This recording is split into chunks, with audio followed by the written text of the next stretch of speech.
शांति सुबह सुबह अपने फोन में रोमांटिक गाने सुन रही होती है। तभी नेहा अपनी सास को ऐसे गाने सुनते हुए उससे कहती है, माँ जी, सुबह सुबह भजन सुनने की वजह ये क्या सुन रही हो? चिपकालू से या फेविकॉल से? और माँ जी, पहले वाला तो कुछ अजीब था, आज फिर तुम पर प्यार आया है। माँ जी, आप ठीक तो हो ना? अरे बहू, हाँ ठीक हूँ मैं। वो ये सब गाने मुझसे गलती से चल गए होंगे, मैंने तो ऐसे कुछ नहीं लगाया है। अच्छा जी, मुझसे तो आज तक नहीं चला ऐसा गाना, वो भी गलती से। चलो ठीक है माँ जी।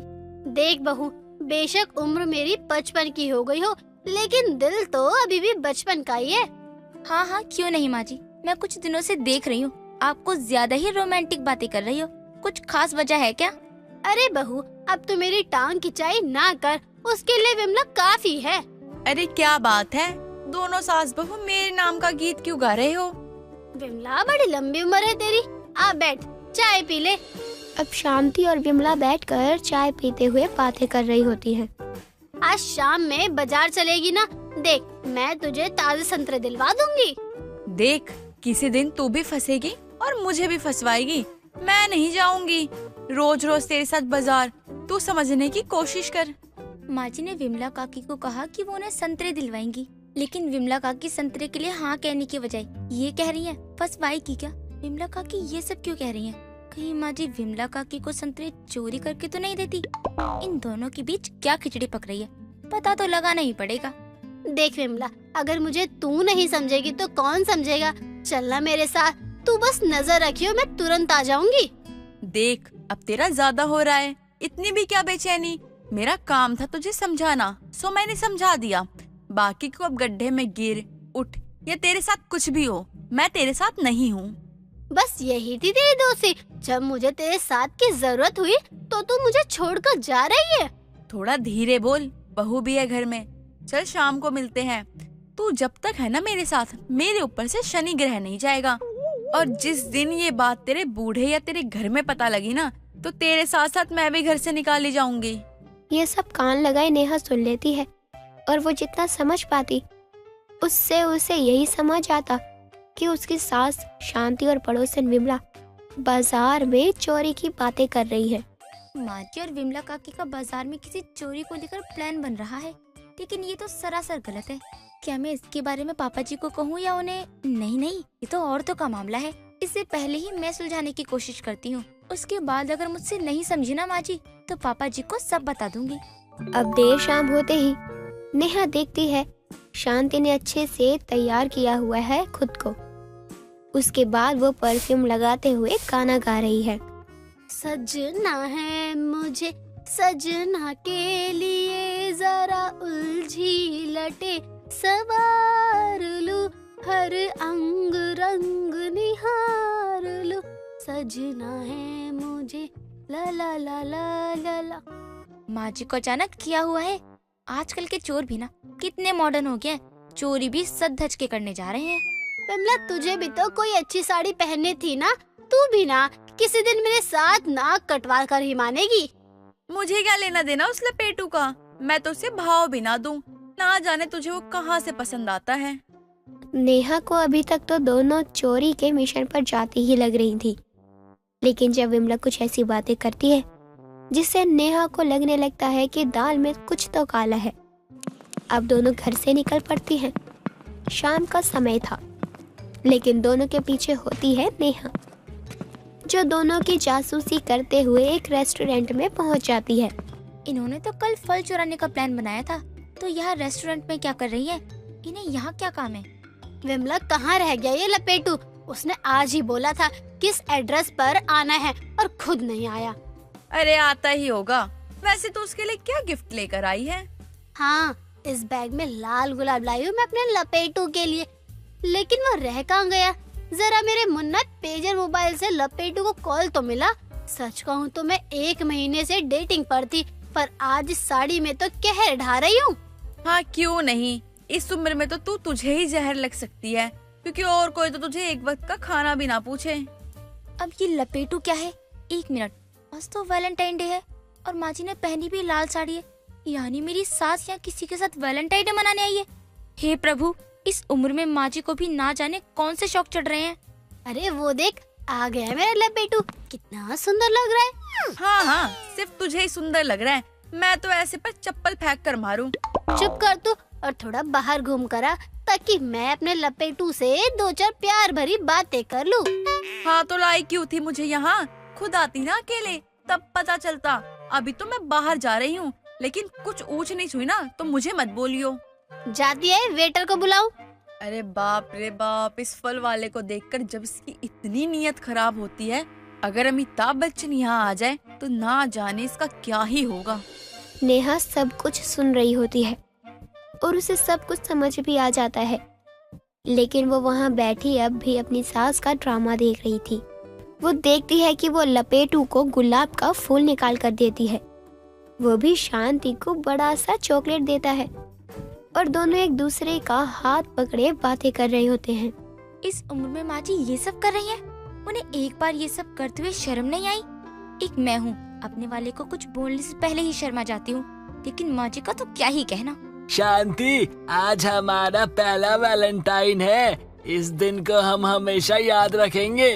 मैं भी इस पल को कभी नहीं भूल सकती हूँ, और मैं तो अपने 55 साल की उम्र में पहली बार वैलेंटाइन डे मना रही हूँ।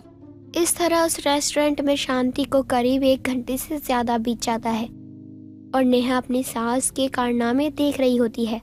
पापा जी को यहाँ बुलाऊं या माँ जी के इन कारनामों की पोल घर पर खोलूं? चलो अभी तो जा रही हूँ घर, माँ जी जब घर आएंगी ना तो सबके सामने माँ जी की सच्चाई लाऊंगी।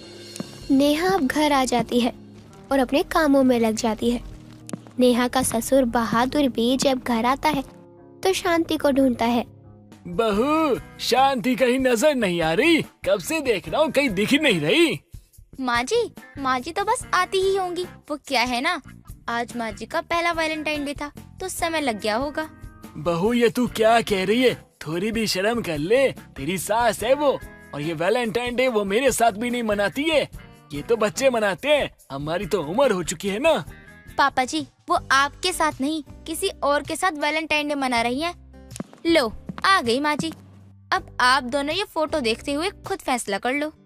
नेहा ने अपनी सास शांति और लपेटू को साथ में देखा तो उनकी फोटोज ले ली थी।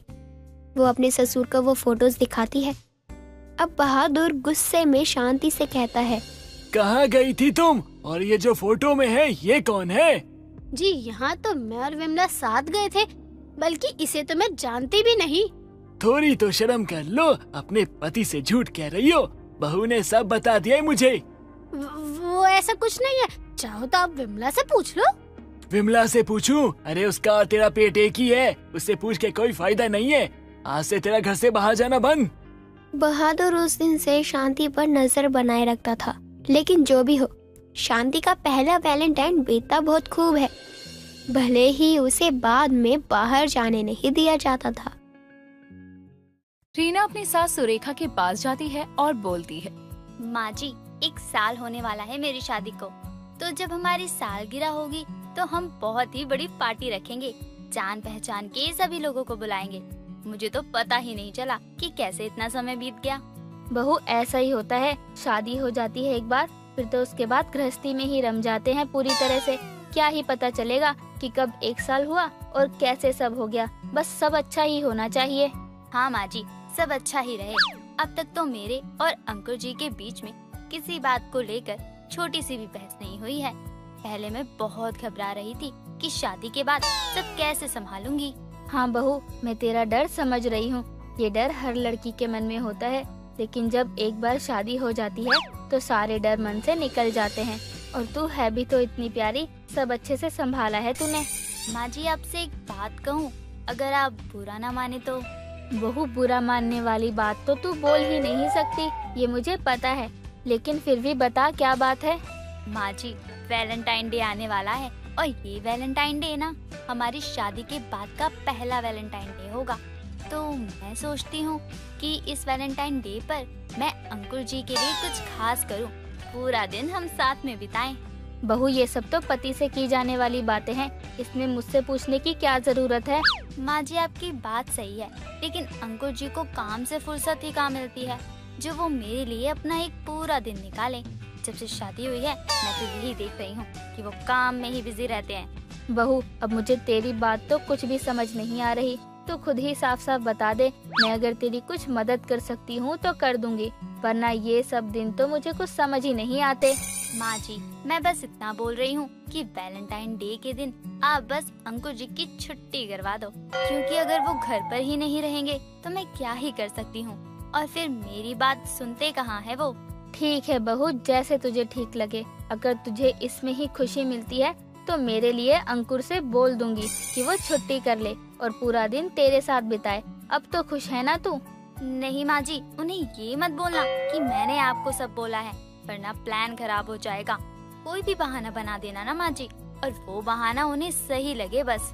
पता नहीं तुम बच्चों के कौन कौन से दिन होते हैं, लेकिन ठीक है, मैं बोल दूंगी अंकुर से। रीना अपनी सास को अपनी बात समझा देती है और सुरेखा भी अच्छे से समझ गई थी कि उसे क्या करना है। कुछ दिनों बाद रीना का पति अंकुर ऑफिस के लिए निकल रहा था कि तभी वहाँ पर सुरेखा और रीना आ जाते हैं और सुरेखा कहती है, अंकुर, मैं ये बोल रही थी कि कई दिनों से तेरी मौसी बुला रही है, तो तू 1-2 दिन की छुट्टी ले लियो ऑफिस की। मौसी के घर घूम आते हैं, मिलना भी हो जाएगा इसी बहाने। माँ, इस महीने तो ऑफिस से छुट्टी ही नहीं मिल सकती, बहुत काम है। कभी और नहीं जा सकते हैं क्या? मैंने तो बोल दिया है तेरी मौसी को कि हम 2 दिन बाद ही आ रहे हैं, और तू मना कर रहा है। काफी टाइम हो गया है अंकुर जी, आप कहीं बाहर भी नहीं गए हो घूमने, तो अब जा सकते हो मौसी जी के घर। वो तो आपको कितना याद करती हैं, मिलाओ ना उनसे भी, आपसे मिलकर अच्छा लगेगा उन्हें। ठीक है, मैं मौसी जी से बात कर लूंगा और समझा भी दूंगा कि अगले महीने आ जाएंगे हम। मौसी जी को फोन क्यों करना है? उन्होंने माँ को बोल तो दिया था कि उनका हम सबसे मिलने का मन है, तो बस अब उन्हें फोन करके ये बोलना अच्छा थोड़ी लगेगा कि अगले महीने आएंगे। हाँ बहू, सही बोल रही है, मैंने बोल दिया कि हम 2 दिन बाद ही जाएंगे, ठीक है। लेकिन माँ समझो तो सही, मुझे ऑफिस में भी जवाब देना होता है, मैं वहाँ क्या बोलूँगा? तू सबको समझ, लेकिन अपने ही घर वालों को मत समझ, है ना। मुझे कुछ नहीं सुनना, जो मैंने बोला है वही होगा, समझा। और अब इस बात पर मुझे कोई भी बहस नहीं चाहिए। सुरेखा अंकुर को छुट्टी के लिए बोल देती है और उसके बाद रीना भी बहुत खुश हो जाती है कि वो अपना पहला वैलेंटाइन डे अपने पति के साथ मनाएगी। रीना वैलेंटाइन डे की तैयारी की लिस्ट बना रही थी, तभी रीना के घर उसकी सहेली मधु आती है और वो बोलती है, और रीना कैसी है? जब से शादी क्या हुई है, तू तो बिल्कुल भूल ही गई है हमें। नहीं यार, भूली नहीं हूँ किसी को भी, वो तो बस समय ही नहीं मिलता किसी से बात करने का। घर में इतना काम होता है कि कब दिन निकल जाता है कुछ पता ही नहीं चलता। हाँ, ये तो सच ही है, शादी के बाद कुछ नहीं पता चलता, घर और परिवार को ही संभालते रहो और दिनों रात का कोई होश नहीं रहता। हाँ, सही बोल रही है तू। वैसे यहाँ कैसे आना हुआ आज? कुछ नहीं, मैं तो बस यहीं पास से किसी काम से आई थी, तो सोचा तुझसे भी मिलती जाऊं। और वैसे भी शादी के बाद तेरा ये पहला वैलेंटाइन डे है, तो कुछ सोचा है या नहीं तूने? सोचा? अरे बहुत कुछ सोचा है। मेरी सास भी बहुत अच्छी है, मेरा पूरा साथ देती है हर चीज में। ये तो बहुत ही अच्छी बात है, तेरी जैसी सास तो फिर सबको ही मिले। पता है, मैंने अपने वैलेंटाइन के लिए ना बहुत सारी तैयारियां की हैं।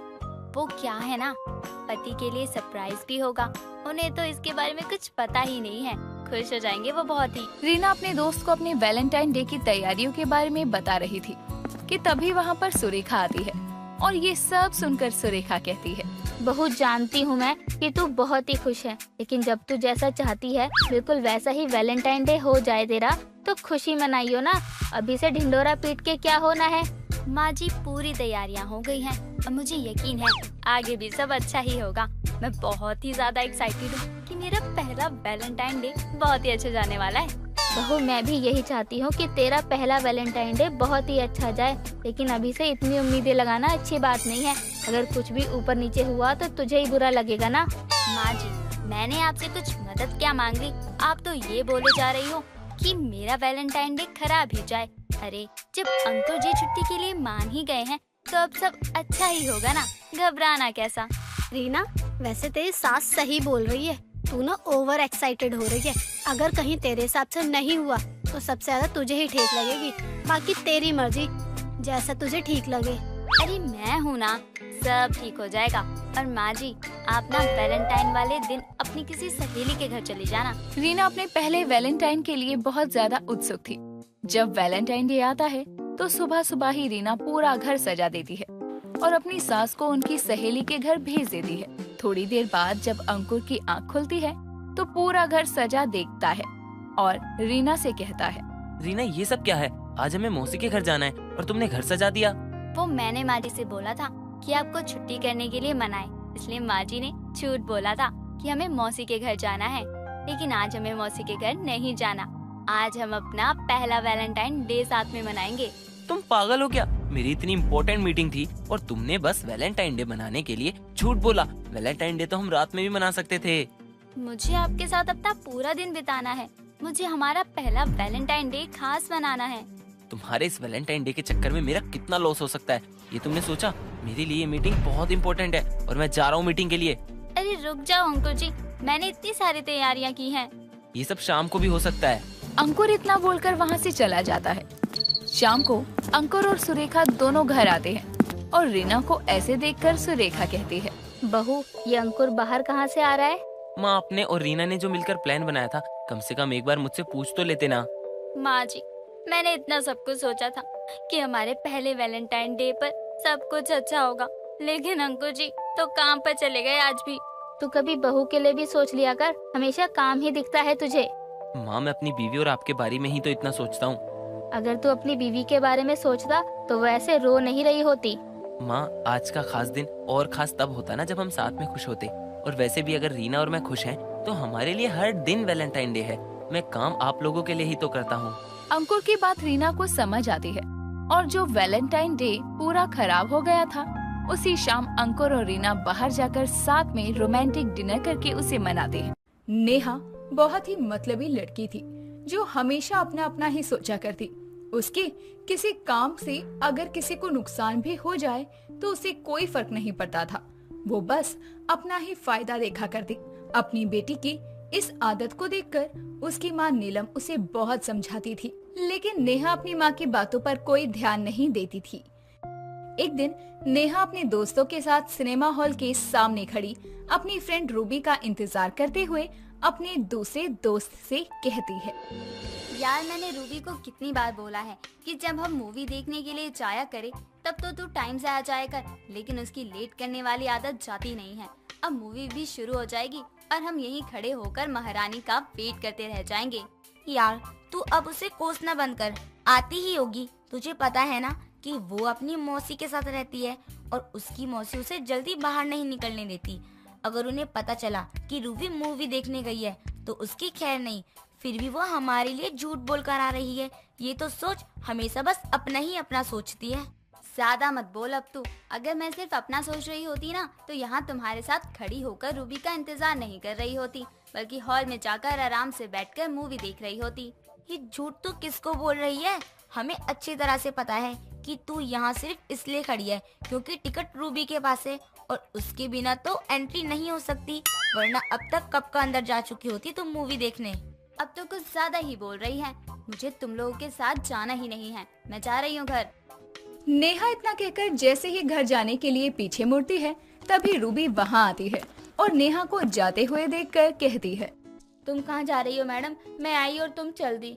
सॉरी ना, मुझे आने में थोड़ी सी लेट हो गया। मैं घर जा रही थी, तुझे आने में देरी हो गई थी और यहाँ के लोग मुझे ही सुना रहे थे कि मैं हमेशा बस अपना ही सोचती हूँ, तो मैंने सोचा मैं घर ही चली जाती हूँ। हाँ तो गलत क्या बोला? जो सच था वही बोला मैंने भी। मैं तो अभी भी वही बोल रही हूँ कि तू बस हमेशा अपना अपना सोचने वाली लड़की ही है। अरे यार चुप करो तुम दोनों। हम यहाँ एंजॉय करने आए हैं या एक दूसरे के साथ लड़ने आए हैं? अब कोई किसी को कुछ नहीं बोलेगा। चलो सब अंदर चलते हैं। रूबी इतना कहकर अपने सभी दोस्तों को लेकर मूवी हॉल के अंदर जाती है। मूवी देखने के बाद सभी लोग लंच के लिए रेस्टोरेंट जाते हैं, जहां बिल आने पर नेहा सिर्फ अपने खाने के पैसे देकर फोन पर बात करने के बहाने से वहां से उठकर चली जाती है, जिस पर उसकी दूसरी दोस्त रूबी से कहती है, देखा तूने इसे? ये सिर्फ अपना ही सोचने वाली लड़की है। यहाँ भी इसने सिर्फ अपने खाने के पैसे ही दिए हैं। कितनी मतलबी लड़की है ये। पता नहीं इसके अपने पति के साथ कैसी निभेगी। जाने दे यार, हम दे देते हैं। दोस्त तो हमारी ही है ना, अब इसे अलग तो नहीं कर सकते। और इसके इस अपना अपना सोचने वाली आदत से हम सभी वाकिफ हैं, तो क्या बार बार बोलना। इसीलिए मुझे इसके साथ कहीं भी जाने का मन नहीं करता है, इसलिए ये कहती भी है तो मैं इसके साथ नहीं जाती हूँ। नेहा को अपने दोस्तों के साथ घूमते घूमते रात हो जाती है, जिसके बाद सभी लोग अपने अपने घर चले जाते हैं। नेहा जब अपने घर आती है तो उसकी माँ उसे रोकते हुए कहती है, नेहा बेटी, तू बाहर गई थी और फिर रात के समय लौट कर आई थी, तो मेरे लिए भी कुछ खाने के लिए ले आती। मुझे तो लगा आज तू घूमने गई है, पक्का मेरे लिए कुछ न कुछ खाने के लिए लेकर ही आएगी। इसी चक्कर में मैंने कुछ भी नहीं बनाया और नहीं खाया। माँ, आप कोई छोटी बच्ची हैं क्या? अगर ऐसा था तो आप मुझे फोन कर देती, मैं कुछ लेकर आती आपके लिए। अब मुझे सपने थोड़ी ना आ रहे हैं कि आपने नहीं खाया है कुछ। बेटा, इस घर में मेरे और तेरे सिवा है ही कौन? मुझे लगा तुझे मेरी याद आई होगी और वापस आते हुए तू मेरे लिए भी कुछ लेकर आ जाएगी, इसीलिए मैंने कुछ खाया ही नहीं। माँ, आप कुछ ज्यादा ही सोच रही हैं और अब तो इतनी रात में कुछ मिलेगा भी नहीं। कोई बात नहीं बेटा, मैं भी भूल गई थी कि मेरी बेटी हमेशा अपना अपना ही सोचने वाली है, तो इसकी सजा आज रात भूखी रहकर ही काटूंगी मैं। लेकिन बेटा, आगे से मेरी बात हमेशा याद रखना। तू जो ये अपनी हर बात पर सिर्फ अपना अपना सोचने वाली आदत रखती है ना, इसे सुधार ले, यही तेरे लिए अच्छा होगा। नीलम इतना कहकर अपने कमरे में चली जाती है और भूखे पेट ही सो जाती है। लेकिन फिर भी नेहा को अपनी गलती का कोई पछतावा नहीं होता और वो आराम से कमरे में जाकर सो जाती है। समय बीतता है। समय के साथ नेहा की शादी एक आकाश नाम के लड़के से होती है, लेकिन शादी के बाद भी नेहा के स्वभाव में परिवर्तन नहीं आता। ऐसे ही कुछ दिन बीतते हैं। तभी एक दिन नेहा की सास मिताली और ननद राधिका खाना खाने के लिए बैठती हैं और डाइनिंग टेबल पर रोटियों की प्लेट ना देखकर नेहा से कहती है, ये क्या बहू, रोटियां कहाँ है? मैंने तुझे रोटियां बनाते हुए देखा था, लेकिन डाइनिंग टेबल पर रोटियों की प्लेट ही नहीं है। वो क्या है ना माँ जी, जब आप और ननद जी मार्केट के लिए गई थी तो मुझे बहुत जोरों की भूख लगी थी, तो सारी रोटियां मैंने खा ली। अब रोटियां नहीं है, एक काम करिए, आज आप दाल चावल ही खा लीजिए। लेकिन भाभी, माँ रात के समय चावल नहीं खाती, उन्हें खांसी आने लगती है, वो रोटियां ही खाती है। आपको दोबारा से रोटियां बनानी पड़ेगी। मुझे अच्छी तरह से पता था कि तू यही बोलेगी। मुझे तो पहले से ही पता था कि घर में आटा खत्म हो गया है और मेरे साथ साथ सभी लोग रोटी के ही शौकीन हैं। लेकिन मुझे तो पहले अपने बारे में सोचना था ना। भाभी, आपने मेरी बात नहीं सुनी। जाइए रसोई में रोटियां बनाकर ले आइए, भूख लगी है हमें। ननद जी, रोटियां तो तब बनाती ना मैं जब घर में आटा होता। आटा खत्म हो गया है और अब रात भी हो गई है, तो अब आप लोगों को यही खाना पड़ेगा। नेहा रोटियों के चक्कर में अपनी सास और ननद से बहस कर ही रही थी कि तभी उसका पति आकाश भी वहाँ आता है और कहता है, ये क्या हो रहा है? किस बात की इतनी बहस हो रही है? रात का समय है, पड़ोसियों को भी सुनाई दे रहा होगा, क्या हुआ है? भैया देखिए, पहली बात तो ये कि जब भाभी को पता था कि घर में आटा नहीं है तो इन्हें समय रहते बता देना चाहिए था। चलो ठीक है, अगर नहीं भी बताया तो एक दिन खुद चावल खा लेती अगर इतनी ही भूख लगी थी तो। लेकिन इनको जब पता चला कि आटा नहीं है घर में तो इन्होंने अपनी बनाई हुई सारी रोटियां पहले ही खा ली। ये तो सिर्फ अपना अपना सोचने वाली निकली। हद है यार, ये भी कोई लड़ने वाली बात है क्या? कोई बात नहीं, जाने दो माँ, एक दिन हम सब चावल खा लेंगे तो कोई बड़ी बात नहीं हो जाएगी। ऐसे किसी के खाने को देखना नहीं चाहिए। सॉरी नेहा, अगर तुम्हें राधिका की बातों का बुरा लगा हो तो। मुझे क्यों बुरा लगेगा, मैंने तो अपना पेट पहले ही भर लिया है। कोई बात नहीं आकाश जी, मुझे बुरा नहीं लगा। थोड़ी देर बाद सभी लोग खाना खाकर अपने अपने कमरों में सोने के लिए चले जाते हैं। समय बीतता है। एक दिन मिताली अपना सर पकड़कर घर के हॉल में बैठी हुई थी। तभी नेहा वहाँ आती है, जिसे देखकर मिताली कहती है, बहू, मेरे सर में बहुत दर्द हो रहा है, ऐसा लग रहा है अभी सर दर्द से फट जाएगा। बहू, जल्दी से मेरे सर की मालिश कर दे। माँ जी, मैं रसोई में अपने लिए चाय बनाने जा रही थी क्योंकि मेरी चाय का समय हो गया है। अगर मैंने अभी चाय नहीं पी तो आपकी तरह मुझे भी अपना सर पकड़कर बैठना पड़ेगा। मैं बस यूँ गई और यूँ आई। नेहा इतना कहकर रसोई में जाकर अपने लिए चाय बनाने लगती है। नेहा और मिताली की सारी बातें उनसे कुछ दूर खड़ा आकाश सुन रहा था, जिसे सुनकर उसे बहुत गुस्सा आता है और वो अपने कमरे में जाता है और तेल लाकर अपनी माँ के सर की मालिश करने लगता है। तभी नेहा वहाँ आती है और कहती है, आकाश, आप क्यों मालिश कर रहे हैं माँ जी के सर की? मैंने कहा तो उनसे कि मैं अभी चाय पीकर आती हूँ। वो क्या है ना, ये मेरी माँ है तो इनकी तकलीफ से मुझे फर्क पड़ेगा ना, तुम्हें थोड़ी ना पड़ेगा। तुम्हारे लिए तो चाय इम्पोर्टेंट थी, मेरी माँ की तकलीफ से पहले मुझे ये तो पता था कि तुम हमेशा अपने बारे में सोचती हो, लेकिन तुम्हें किसी की तकलीफ से भी फर्क नहीं पड़ता है। ये आज मुझे पता चल गया है। अगर ऐसा ही ना कोई तुम्हारे साथ करता तो तुम्हें कैसा फील होता। इतना मतलबी होना भी ठीक नहीं है। अपने पति की बात सुनकर नेहा को अपनी गलती का एहसास होता है, जिसके बाद वो अपनी सास से अपनी गलती की माफी मांगती है और आगे से अपने साथ साथ अपने से जुड़े लोगों के बारे में भी सोचने का वादा करती है। दोस्तों, अगर आपको ये कहानी पसंद आई तो इसे लाइक करें, शेयर करें और कमेंट करके बताएं कि कहानी में आपको सबसे अच्छा क्या लगा।